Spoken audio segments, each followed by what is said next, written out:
भगवान श्री कृष्ण आगे कहते हैं,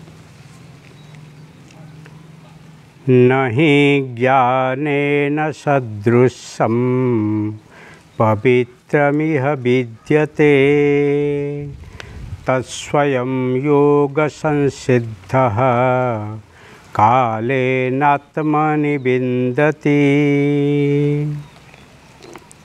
नहि ज्ञानेन सदृशं पवित्र इह विद्यते तत्स्वयं योग संसिद्धः कालेन आत्मनि विन्दति। बहुत सुंदर बात है।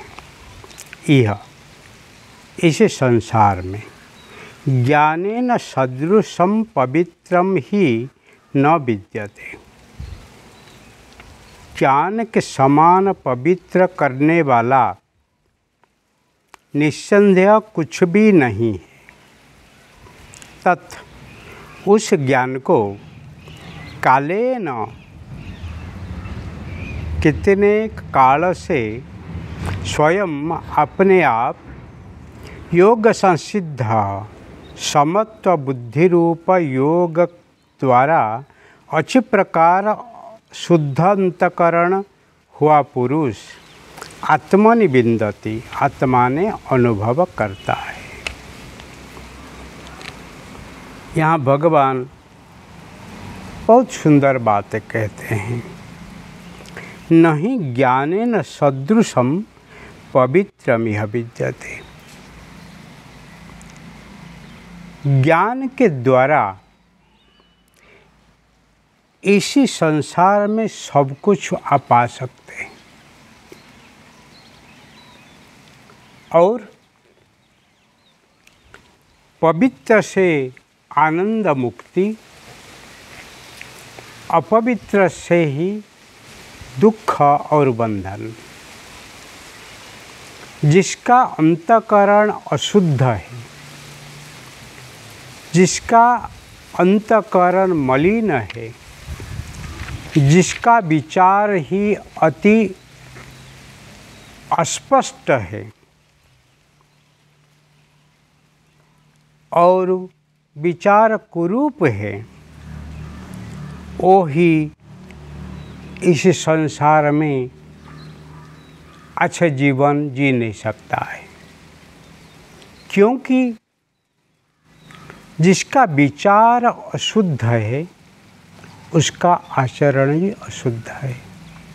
आचरण जिसका अशुद्ध है और उनका जो जीवन के जो परिणाम वो ही अशुद्ध है। वो शुद्ध कर्म कभी नहीं कर सकता है, शुद्ध विचार कभी नहीं कर सकता है, शुद्ध अन्न कभी ग्रहण नहीं करता है। इसीलिए जीवन में शुद्धता, पवित्रता, शौच आदि अति महत्व बात है। इसीलिए भगवान यहाँ कहते हैं, इसी संसार में ज्ञान के समान पवित्र करने वाला निस्संदेह कुछ भी नहीं है। इसमें संदेह करने का, शंका करने की कोई ज़रूरत नहीं है।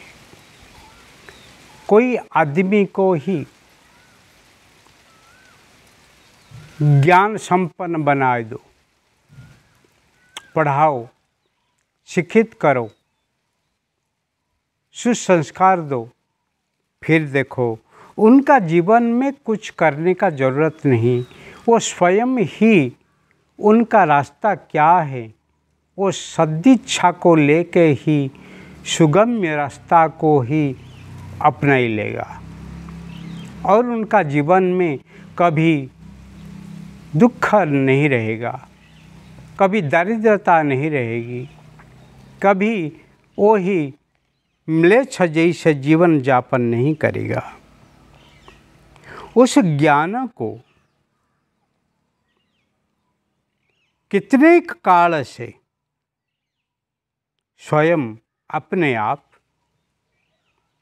योग समत्व बुद्धि स्वरूप योग के द्वारा अच्छे प्रकार शुद्ध अंतःकरण हुआ पुरुष योग संसिद्ध, जो स्वयं सिद्ध है, जो योगी है, जो भोगी नहीं है, जो रोगी नहीं है, जो संभोगी नहीं है, परंतु योगी वही उपयोगी है। ऐसे जो संसिद्ध है, स्वयं सिद्ध है,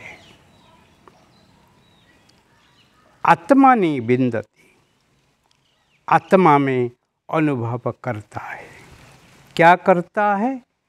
आत्मा को ही अनुभव करता है। आत्मा में ही वो ही लीन हो जाता है। आत्मा ही डूब जाता है। आत्मा के साथ ही वो रहता है। आत्मचिंतन उनका जीवन का ही लक्ष्य है। वो ही आत्मचिंतन करते करते सारा संसार को ही देखता है, स्वयं को देखता है और अपनी आत्मा को ही सबके अंदर देखता है। ऐसे सिद्ध पुरुष कभी ही ज्ञान को, समझदारी को, इंसानियत को, धर्म को, सत्कर्म को कभी ही छोड़ता ही नहीं। वो जीवन में ही सफलकामी होके ही जीवन जीता है। इसीलिए ज्ञान को ग्रहण करना सबका ही निश्चित होना चाहिए। ज्ञान से पवित्र कुछ नहीं है। ज्ञान जिसको मिल गया है, फिर उसके विचार, आचार सब कुछ ही पवित्र होता है। परंतु जिसके पास ज्ञान नहीं है, विवेक नहीं है, समझदारी नहीं है, वो ही म्लेच्छ जैसे जीवन जीता है, वो ही चंडाल है, वो ही अस्पृश्य है। इसीलिए भगवान यह कहते हैं, नहीं ज्ञानेन सदृशम पवित्रमिह विद्यते। ज्ञान समान कोई पवित्र वस्तु यहाँ नहीं है।